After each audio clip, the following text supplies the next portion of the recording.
following program was provided by an independent producer solely responsible for its content. The opinions expressed do not necessarily represent the views of this station, its staff, board of directors, or underwriters.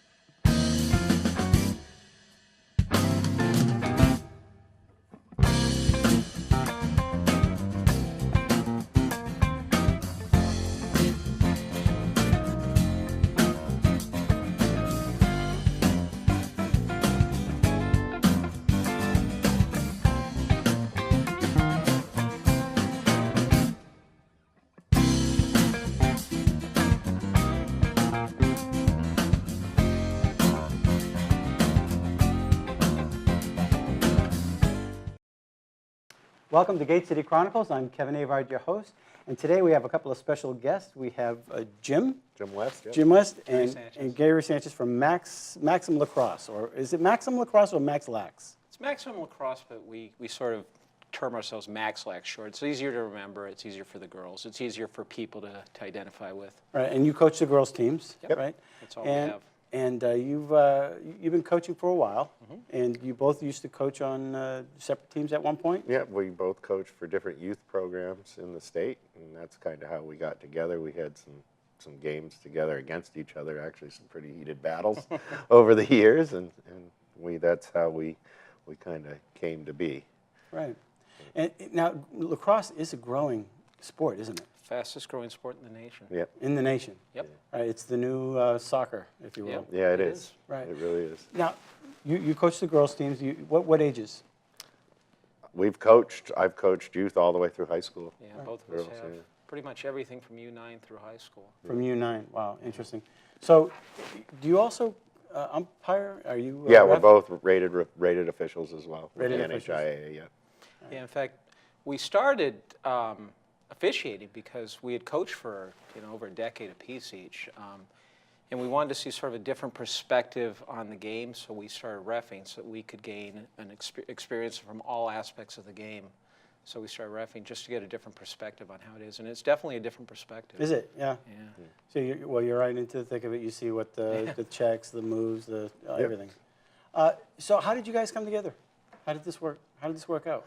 Well, we had coached for a long time against each other, and then there's an indoor league that runs in the winter for the high school girls, and I had taken the Merrimack girls, and he had taken the Pinker, or at the time the Memorial, yeah. Memorial, yeah. And we had played a couple seasons, and then I think one of the seasons he didn't have quite enough girls to form a full team, and I was a little short too, so we just kind of came together and melded together, and from there it just kind of snowballed into, we started doing it every year. We're like, this really works. Right. And it just seemed to be the philosophies were pretty close to the same. And Speaking of philosophies, let's talk a little bit about that. You tend to have a philosophy where, we were talking a little bit off camera about this elitism. Some people think that lacrosse is an elitist type of a sport. But my guests have to know that my stepdaughter's in Max LAX as well, and there does not appear to be any type of elitism. There's almost a family structure going on in there. You can almost sense with the parents, with the coaches, everybody seems to have an identity and a place. That was definitely by design too. yeah. We saw the egos and the problems that presented in some of the other programs where you have that elitist, entitled attitude. And it really tended to tear teams apart rather than build them. And we saw that there's a program in Massachusetts that my daughter and his daughter went to, that they're very good at creating that environment where they get rid of the egos and they promote girls coming up and working together, and all the girls come and they meet a new girl. And we love that. And we wanted to build off of that and create an atmosphere where it was a team atmosphere, not only with the girls, but also, as you saw, with the parents. Right. Well, you got the coach mom, just like regular, one of the baseball games and stuff. She gets everybody together, and of course you get the tents, and bring, she coordinates the food. And it's it is a little kind of community that you guys have created, and it's comfortable to be there. That From was our day goal. one, from day one. Yeah, that was our goal, is to make it so that the kids felt welcome. We've taken kids from some of these other programs and brought them in, and they were just shocked when they get there and they walk up. And it's tough for a kid that's 10, 11, 12 years old to walk in and see 40 kids they don't know. Right. And then to have a couple girls walk up to them and say, hi, are you here to try out? And the girls are kind of quiet. Well, hi, I'm Courtney, or I'm Riley. Come, why don't you come warm up with me? And that's really what the kids, I think what they remember the most is wow, I walked in, I was welcomed, rather than walking in and not knowing what to do and feeling uncomfortable. By giving them that kind of atmosphere. I really think that that's what kind of separates us from a lot of these other programs. Right, and keep in mind, when I looked at your program, I actually went around and I took some B footage, and we'll probably show some B footage later on in the show. But we were showing, I was noticing that you were showing offense, and the girls were, man, you were giving them high fives, you were giving them the stick and everything like that. But they were working like a machine. You got them in a real quick pace, working like a machine we're just getting there. Everybody got out there on the field. They all kind of knew their places. And, okay, we're going to do this drill. And a couple, all right, well, we're going to warm up. And then all of a sudden, bam, they were hitting it. Yeah. They were hitting it. And then you look to the other end of the field, and you could see you with the tennis racket and working on the goalie. And, by the way, we got the best goalies. It's hard to be objective, but I think that's we really do. And we're very fortunate that we have a number of goalies. Yeah. And it's becomes very tough on game day to say, well, who are we putting in net first? I mean, it's pretty much we draw straws, right? Because they're all very, very competent in their own way, and our goalie development program is very strong.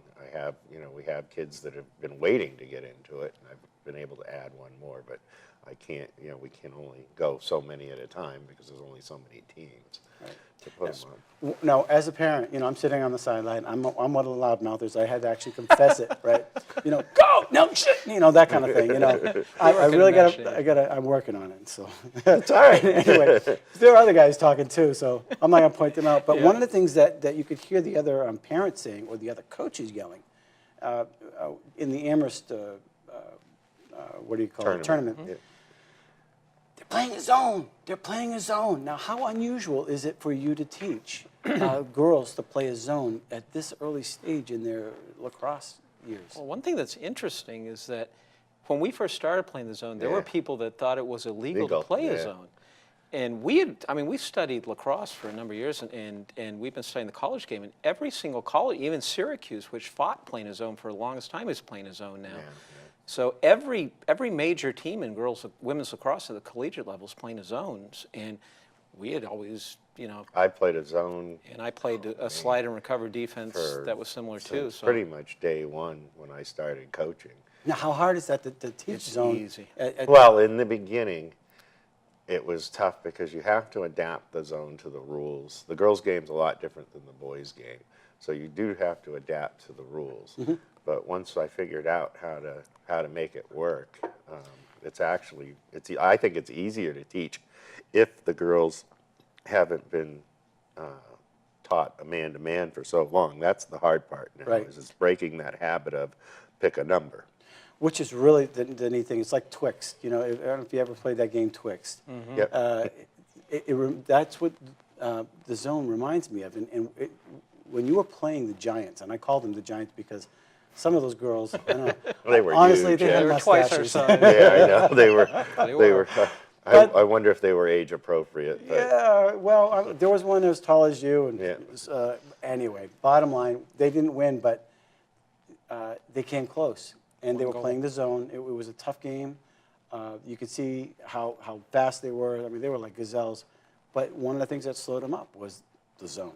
And it was, nothing about our offense is fantastic as well. But, I mean, that really just slows everybody down when those girls are disciplined. It confuses them, I think, because they're so used to being man-to-man and doing one-on-one isolations and that's how they score their goals. And with a zone defense, what it does is it takes all your players and gives them help. Right. So it again plays into what we try to teach, which is the team aspect at all parts of the game. Even our offense is tailored around working as a team rather than one-on-one isolation, and that's why the zone is so effective. And that's the thing, because one of our biggest philosophies was building a team defense, team offense. If you notice with the zone, you have to play a team defense. I mean, they have to all stay in their spots. It doesn't work if one player's out of position. They all have to stay in position. Right. And if they all stay in position, they all have help everywhere they go. We wanted to teach that and stress that as a team rather than, like Jim was saying, individual, because I'll give you a little story. When my daughter played, she was a great player. One of the best shutdown defenders you're going to find. Very aggressive, very good, very great skills. She went to college, and they were playing a team defense and a team offense. She had always known how to be a great player individually, but had no idea how to fit in, and she had never been taught that. It kind of made me sad knowing that this great player would go to college and have struggle trying to fit into that team atmosphere. Right. So we wanted to create an atmosphere where no girl ever feels lost when they go and play in a team atmosphere. Right. So if you're playing your position and you're playing it well, it's a team effort. Yep. And it's a team win. It's a team loss. Yep. The whole 9 yards. Very interesting. Now, one of the things I did notice when I was going around and taking some of that footage was I heard this laugh, and there was this other coach. Her name is Kiki. Kiki, yeah. Kiki. Now, Kiki's working with the younger ones. Mm-hmm. Kiki is heading up our Mini-Max program, which is another program that we've taken and brought in for basically first through fourth graders to bring them into the sport. And we've started that program just recently, and we hope that it'll grow over time, and these girls will feed into the MAX LAX program in the years to come. Right. And well, you could tell she was having a fun time with it. You could tell the girls were having a fun time with it, and she was doing drills just like you. You know, there were some girls doing this. I don't know what that's all about. Is it Cradling. Cradling. Yeah. Yeah, they were all in a line doing the cradling, and you could hear Kiki in the background, way at the other end of the field, laughing, and then the girls doing a back and forth, a drill. I'm not exactly sure what, but she's obviously involved. Very much so, yeah. Yep. Yeah, she's there at all the tournaments, obviously. Yep. And, now, I think one of the refreshing things is, we also mentioned this before off camera, your kids aren't on the team.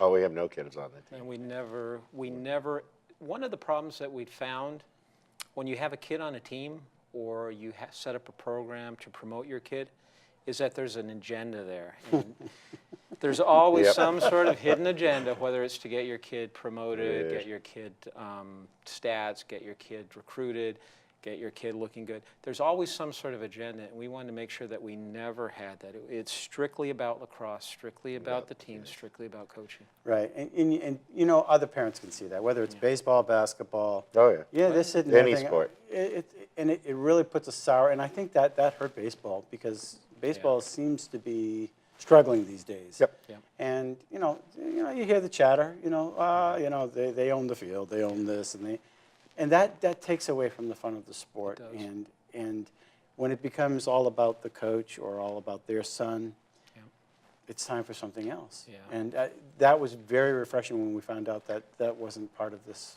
Well, team. the other thing that we've seen too is a lot of these organizations are starting up, and they're all about the money as well. Right. And Gary and I don't take anything out of the program. Everything goes back into it. So we basically do it for free.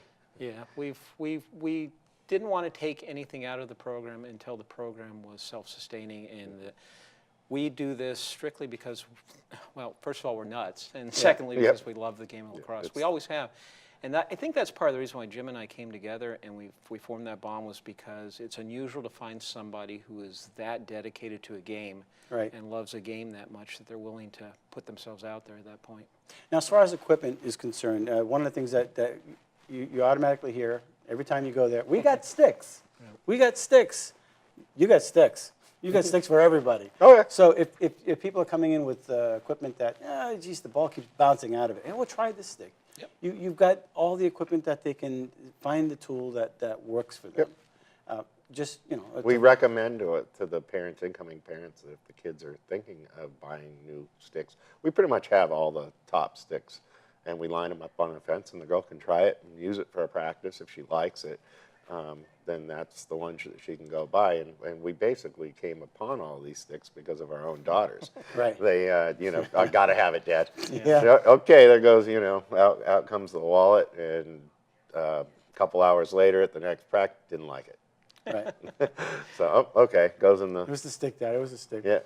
Yeah. And then it goes again. And then some of the sticks my daughter won at tournaments. You go to these tournaments and they have competitions and you can win some of the stuff and stuff. Another really good program we have is as an incentive is we have the string a stick. So it's not about who's the best player at practice, but who hustled that day. Right. So in at each practice, the girls vote on it as to who gets their stick, and then we string whoever wins or hustled that day. Doesn't matter if they're the best player, just to the one that gave the most hustle. Then we string their stick in the Team colors. Yeah. Nice.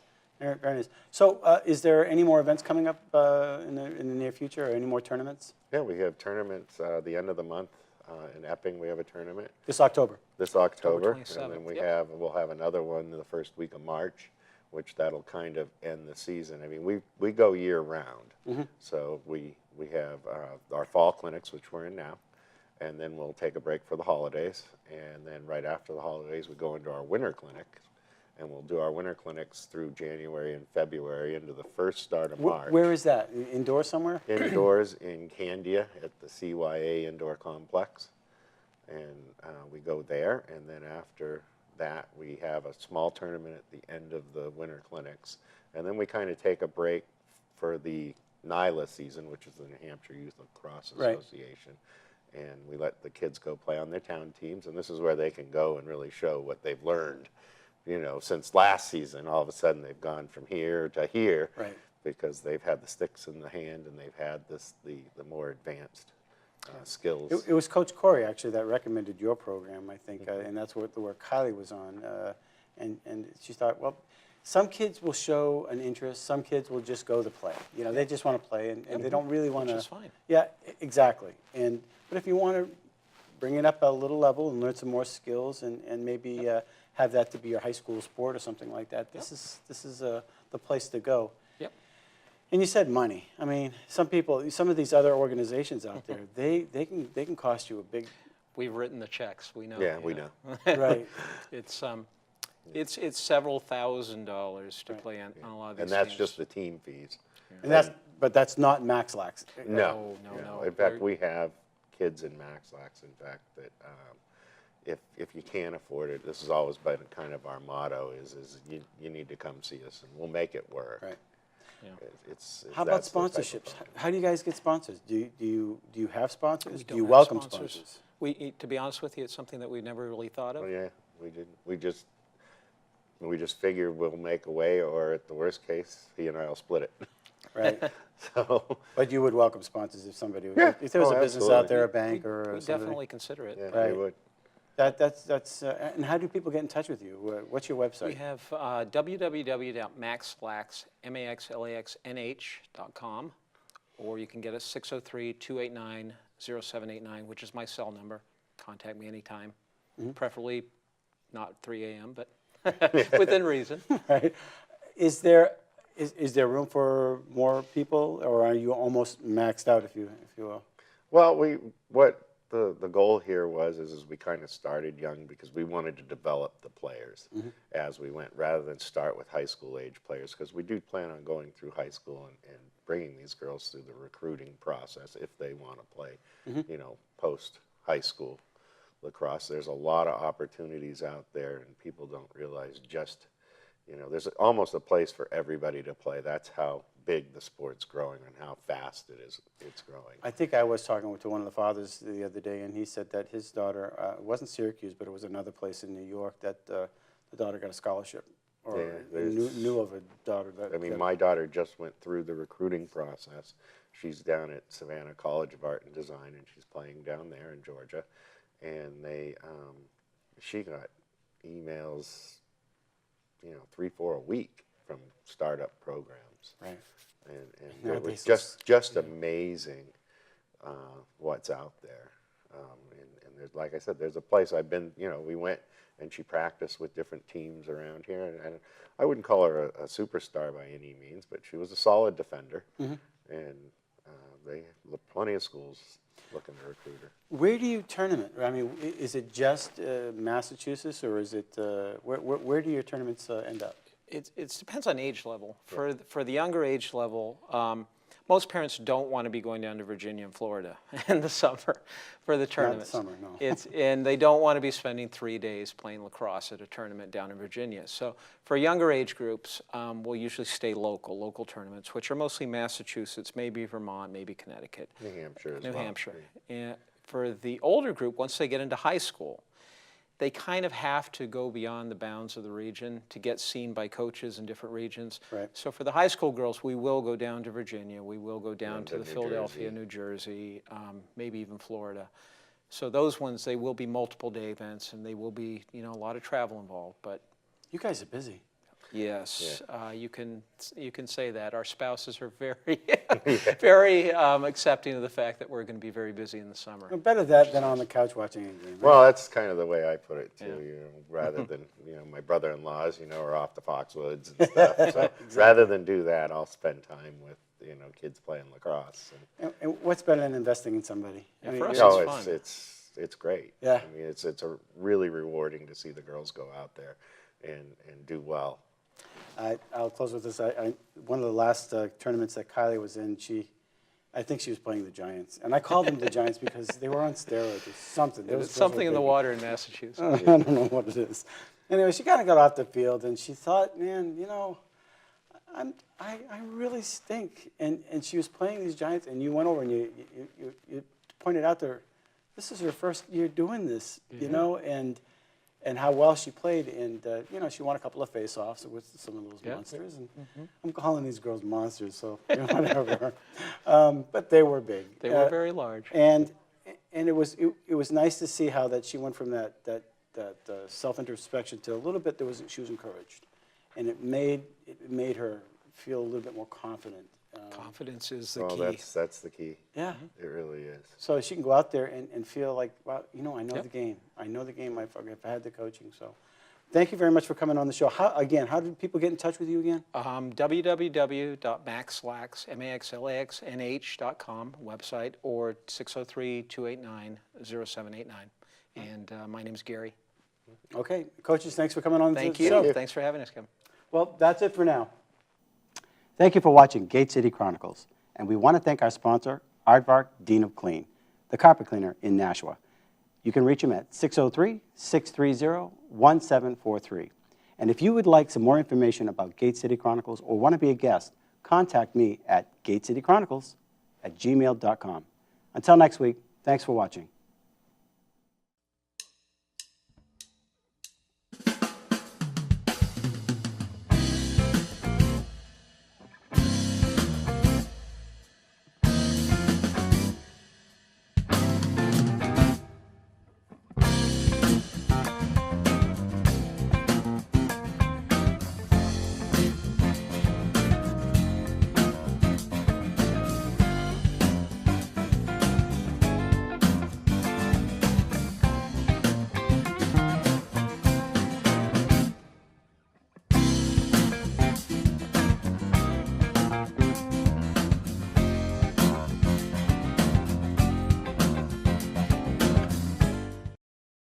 The preceding program was provided by an independent producer solely responsible for its content. The opinions expressed do not necessarily represent the views of this station, its staff, board of directors, or underwriters.